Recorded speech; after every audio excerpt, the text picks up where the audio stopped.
নমস্কার বন্ধুরা, তোমাদের সকলকে স্বাগত জানাই। তোমাদের কাছে আরেকটি নতুন ভিডিও নিয়ে চলে এসেছি।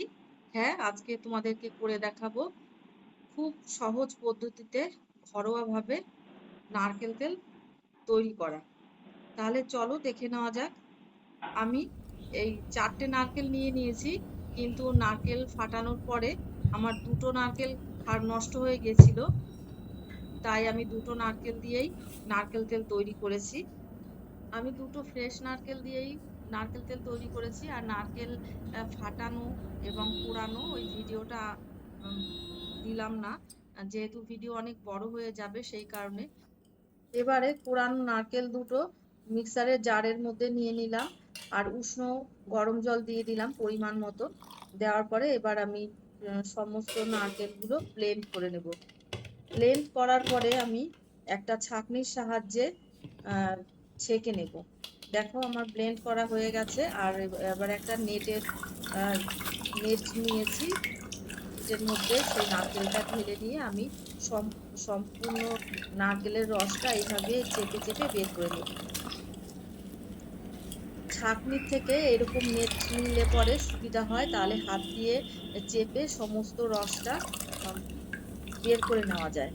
নারকেলের যে দুধটা সেটা সম্পূর্ণ বের করে নেওয়া সম্ভব হয়। আর ছাঁকনি হলে সেটা ভালো হয় না, থেকে যায়, চাপা যায় না।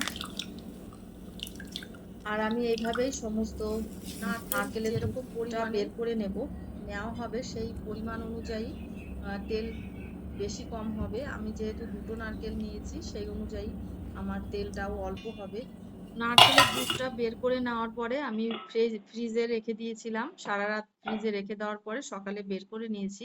এবার নারকেল তেলের যে অয়েলটা, যে ক্রিমটা, সেইটা সম্পূর্ণ জমে গেছে। আর জমে গেলে পরে সেইটাই তুলে নিতে হবে, আর জলটা নিচে পড়ে থাকবে।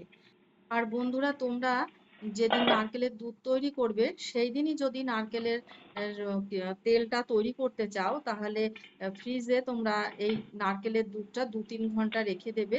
রেখে দিলে পরে এতটা শক্তভাবে মানে নারকেলের এই ক্রিমটা জমাট বাঁধবে না, কিন্তু সফট একটা লেয়ার জমাট বেঁধে যাবে।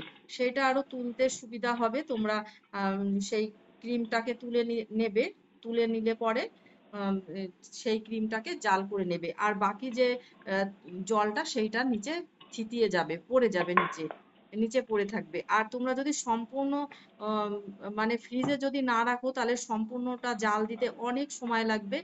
সেই কারণে ফ্রিজে রেখে দিলে যে তেলটা নারকেলের সেইটা উপরে উঠে আসে আর জমাট বেঁধে যায়। আর দেখো আমার তোলা হয়ে গেছে এই নারকেলের ক্রিমটা। তুলে নেওয়ার পরে আমি এটাকে জাল করে নেব। গ্যাসটাকে হাই ফ্লেমে করে নিয়েছি। হাই ফ্লেমে করে নেওয়ার পরে কিছুক্ষণ এইভাবে জাল করে নেব। আমরা ঘরোয়া পদ্ধতিতে একটা দুটো যেরকম পরিমাণে হোক আমরা ঘরোয়া ভাবে তৈরি করতে পারবো, কিন্তু কলঘরে যদি আমরা নারকেল তেল ভাঙাতে যাই, নারকেলকে ভাঙাতে যাই, তাহলে অনেক পরিমাণে লাগে। আর সমস্ত নারকেলকে ছোট ছোট টুকরো করে কেটে রোদে শুকাতে হয়, অনেক টাইমের ব্যাপার। আর আমরা যদি ঘরেই এইভাবে তৈরি করে নিতে পারি, একদম অর্গানিক আমরা নারকেল তেল পাবো। আর ভীষণ সুগন্ধ এই নারকেলের তেল দিয়ে। আর আমরা এই নারকেল তেল স্কিনের যে কোনো সমস্যায় আমরা ব্যবহার করতে পারি, চুলে ব্যবহার করতে পারি, নানান রকম তেল তৈরি করতে পারি এই অরিজিনাল নারকেল তেল দিয়ে।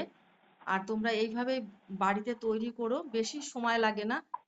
দুধটা তৈরি করে ফ্রিজে রেখে দেওয়ার পরেই যে ক্রিমটা জমাট বেঁধে যাবে, সেইটা জাল করলেই আমরা পিওর নারকেল তেল পেয়ে যাব। আর শীতকালে তৈরি করলে তো ফ্রিজে রাখতেই হবে না। রাতে বা বিকেল বেলায় নারকেলের দুধটা বের করে রেখে দিলেই পরের দিন সকালে এমনি আহ তেলের যে লেয়ারটা জমে যায়, আর সেই জমে যাওয়া লেয়ারটাকে জাল করলেই তেল বেরিয়ে আসবে। দেখো বন্ধুরা, আমার প্রায় হয়ে এসছে, আর বেশিক্ষণ লাগবে না। আহ, এবার তেল ছাড়তে শুরু করেছে। আর আমার এই ভিডিওটা যদি ভালো লেগে থাকে, অবশ্যই তোমাদের বন্ধু বান্ধবের কাছে শেয়ার করো। যাতে তারাও উপকৃত হয়, তারাও এইভাবে বাড়িতে নারকেল তেল তৈরি করতে পারে। আর তোমরাও আমার এই ভিডিও দেখে আমার এই পদ্ধতিতে বাড়িতে নারকেল তেল তৈরি করো আর আমাকে কমেন্ট করে জানিও কেমন হয়েছে। আর বাড়িতে তৈরি করলে একদম অর্গানিক নারকেল তেল পাবে, পিওর নারকেল তেল, নির্ভেজাল। দেখো তেল কিরকম ভাবে বেরিয়ে এসছে।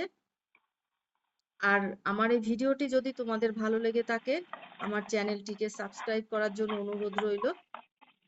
দেখো বন্ধুরা, জাল করতে করতে আম, সম্পূর্ণ প্রায় তেল বেরিয়ে এসছে। কি করে বুঝবে যে সম্পূর্ণ আমাদের হয়ে গেছে, তেল বেরিয়ে গেছে? যখন এই যে নারকেলের যে অংশগুলো রয়েছে এগুলো যখন বাদামি কালার হয়ে যাবে, যখন পুড়ে পুড়ে যাবে, তখনই জাল করা বন্ধ করে দিতে হবে। আর আমাদের তখন সম্পূর্ণ নারকেল তেল রেডি হয়ে গেছে। আর দেখো আমার বাদামি কালার হয়েই আসছে, পুড়ে পুড়ে গেছে, একদম ভাজা হয়ে গেছে ওইগুলো। নারকেলের যে অবশিষ্ট যে অংশগুলো আমি সাইড করে নিয়েছি, আর তেলগুলো দেখো মাঝখানে দেখা যাচ্ছে। যেহেতু আমি দুটো নারকেল দিয়ে করেছি, সেই কারণে তেলের পরিমাণটা কম, কিন্তু পদ্ধতি একই। সেটা বেশি নারকেল নিলেও সেই একই প্রসেস, আর কম নারকেলেও একই প্রসেস। আমার উদ্দেশ্য তোমাদেরকে দেখানো।